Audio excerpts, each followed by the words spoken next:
in the spot right now where you've been around for a while, but a lot of people are starting to hear about you guys for the first time. Talk about that.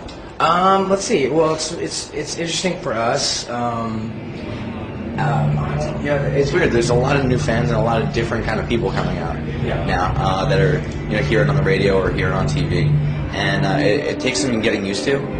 There's a lot more of Gerard, take your clothes off than I like that song, and that's weird. It's got to be kind of a shock too for some of these fans that are seeing us the first time, because they probably have preconceived notions about what the band is, and then. I mean, it's a lot to take in at once, I feel, this band. I don't think you get it one time. You have to kind of see it a couple times. Well, what do you think makes a good performer? Because you guys go all out on stage, and I mean, you don't even, it's not like you just go on stage and kind of have this rock through. Like, you kind of live it, right? Yeah. That's what we try to do is, like, in order to, like, really keep it honest and sincere, it's just like, we get up there, it's like no joke, and where nothing's contrived, nothing's planned out. Very few of the things I say, unless I feel they're important, I'll repeat. There's a lot of shows I've said stuff, I can't even remember stuff I said like 10 shows ago, because I won't say it again, I'll say it once. And a lot of other things happen too, like just one time, stuff will happen. So that's why it's always fun to see this band live. Well, that's the great thing about, I mean, this kind of music you play, and you're kind of, this tour is kind of like, you're pitching to a lifestyle, to a certain lifestyle, because for these kids, this kind of music is a lifestyle now. Yeah, for us it is too. I mean, we live this, that's what we write about. And every day we get up on stage, we go through the same emotions that we had while creating the songs. So we get up on stage, we're born, we live, and then we die. And hopefully we're reborn at the end of it. But it's just us, it's opening up your chest and showing what you have inside every night, and that's why it gets very hard to do consistently for 11 months out of the year. Yeah, it's like really, that's like the biggest strain on the band, is that's what it is every night for us. I look at every single show as like another chance to save our souls. Every single show is that to me. So when you have 360 of those in a year, different souls. A lot of redemption. Yeah, it's a lot of redemption that you're trying to achieve, and a lot of destruction as well. And so that it really takes it a lot out of us. It really beats us up. How long did it take you guys to say yes to this tour? I mean, it's pretty... right away. Yeah, not very long, I don't think. It was just one of those things where, hey, do you want to tour with all these bands that you've toured with before, like bands that you toured with in the beginning, and see them again, and get to see these great bands every night? We're like, yeah, sure, why not?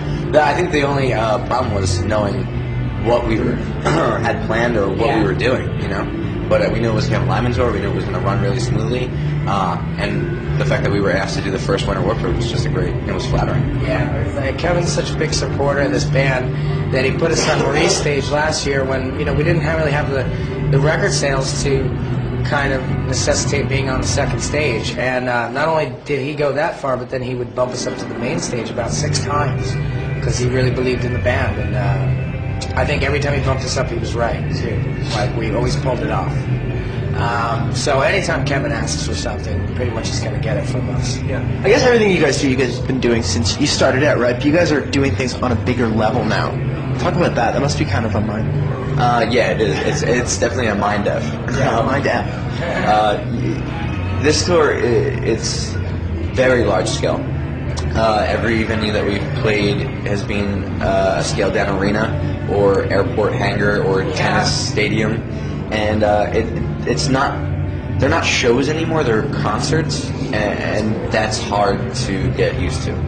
But our next tour is also going to be like that too. We're going on tour with Green Day, so I guess this is kind of a good tour to kind of get us into it a little bit more. Yeah. How about that, man? We're not a band that's really used to playing arenas, concert halls, stuff like that.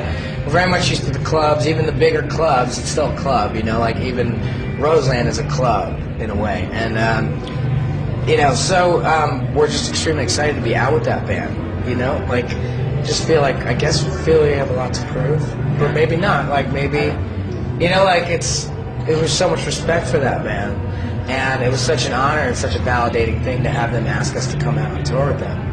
I know what it is. We're really excited to do it, and usually when we get up on stage, even when it's our friends, we need to go on and kill everyone every night, and now it's kind of like people that you really look up to and people that shouldn't have asked us to tour with them but did, and now you're like, all right, how are we going to go up there and kill them?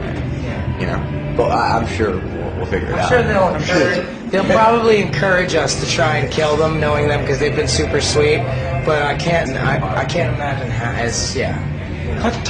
Songwriting, because it's really honest, and you're coming from the same spot as a lot of kids, but you're also coming from a different spot. You guys are really honest in your music, and you don't talk a lot about this kind of stuff that a lot of other bands talk about. We don't. I think it's because we've had a lot of life experience. You know, some of us are older than like an average guy that starts a band, and you know, there's just a lot. We've lived a lot. We've been through the grinder very early. We also were interested in all the same things growing up, although we didn't grow up together. You know, we were raised on like comic books and horror movies and cinema. Like It shows a lot in the music too. Yeah, like foreign cinema is a big influence for me, and even like guys like Stanley Kubrick, but also like Genet films and stuff, Terry Gilliam movies, like all that stuff really had an impact for me about storytelling and what to bring to music. And I also am a big fan of Tom Waits, and he's a storyteller, and stories are missing from modern rock.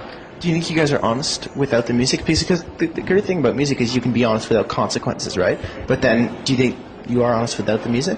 You mean just in like real life? In life, man. Oh, yeah. I mean, you know, everybody's a little bit of a liar. You know, I mean, it's unavoidable. It's a defense mechanism, I think. But when we get up there, it's that 45 minutes where you can just be yourself, and it's just very pure. And that's why we love doing it so much.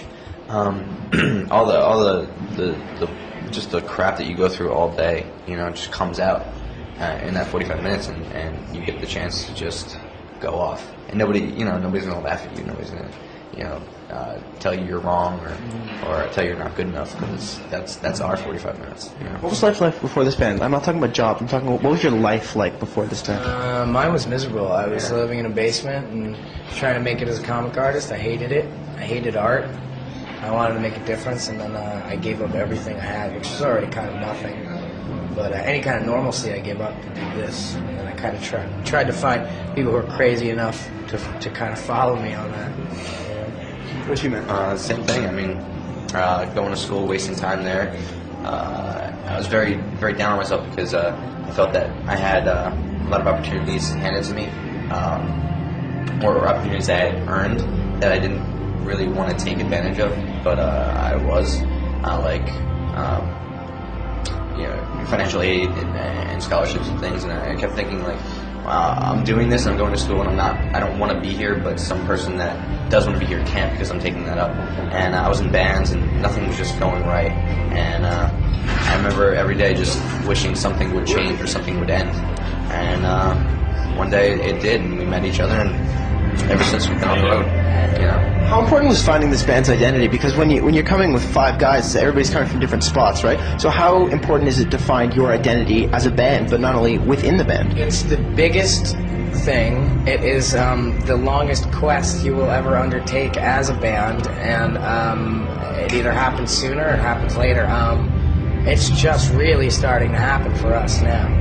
You know, I feel we've all really matured. The new material we're writing feels very honest and mature, but as physically and appearance-wise and mentally, like as individuals, we're just kind of like a gang now, and it took a long time to get there. It took like 3 years, so we're very happy with it. We're very pleased with ourselves right now, though. But I think, you know, finding your identity as a band is what makes you a band. Without an identity, you're just a faceless record. Talk about the fascination with subcultures, because 7 years ago, I remember going to the Warped Tour. It wasn't cool to go to the Warped Tour. You mentioned the Warped Tour, you get beat up. Now it's cool to go to the Warped Tour, you know what I mean? So what's that innate fascination behind, you know, subcultures? You know, I think what I love about it is that 4 or 5 kids from some small town can write a song, record it for cheap in their own basement, put it on the internet, and other kids can find out about it, and they can have something. They can have, whether it be a following, they can go to another city and kids will be there and know who they are. They can get a record deal with an indie and or a major. I remember when we did that, we had recorded the song, it was on the internet, and kids just started file sharing it. So that, I think it's showing them singing our words, you know.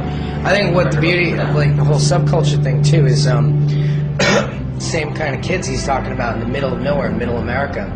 The same 4 kids can also kind of discover a music, discover a subculture, and really figure out who it is they want to be. They can be whatever they want, you know. And I think that's what subcultures allow you to do, is to be whatever you want. And I think that's why they're so attractive to people. Eventually, you grow out of them and you find your own thing, and then you're not really part of a subculture anymore. But they're kind of like a gateway to finding out who you are.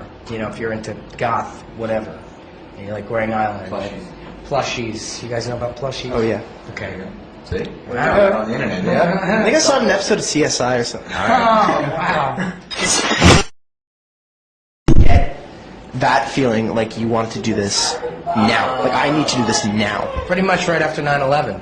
That was a big thing. I think it affected a lot of people. It affected me pretty dramatically. I was very traumatized, and I was just like, fuck art, you know? Like, I just so wasn't into it. It wasn't doing anything for me. It wasn't doing anything for people to help them. And I said, let me just go, I guess, make music. Like, I'd never really done it, so I didn't know I was going to be any good at it. I still don't know if I am. I think you're doing pretty good. You're good at it. Mine's less dramatic. My dad and my grandfather played drums, were in bands all their lives. Ever since I was really little, they would always, you know, so are you going to start a band? Are you going to start playing? They would force me to. Because that's really rare. Yeah, It's usually the opposite. You know, it is. But the really weird thing about it was when I did get into it finally, when it was less about them forcing me to play and me wanting to play and wanting to just do that full time, join bands and tour, then they were against it. And my mom was the one that pushed me to do it.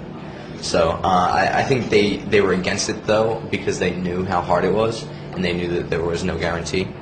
And my mom, on the other hand, knew before I even knew how to play that I was going to do something with it. So, Is that kind of reinforcement, positive or negative, important? Because that yeah. positive, like, yeah, you can do this, or no, you can't do this, can be just as equal, right? Yeah, that's really interesting you bring that up. Gerard signed a shirt so we can get laid. I think they're very misled. I'll do that for them, but they won't get laid. Okay. Just tell them 1 second. Yeah, no, going back, that can be a positive or negative, right? Being told, you can't do this, or you can do this, do it. Well, I think that is really kind of the band, like the opposition that we face on a day-to-day basis, whether 100,000 people love us or not, like, we still face opposition, and it needs to be there. I think without the opposition, this band has nothing.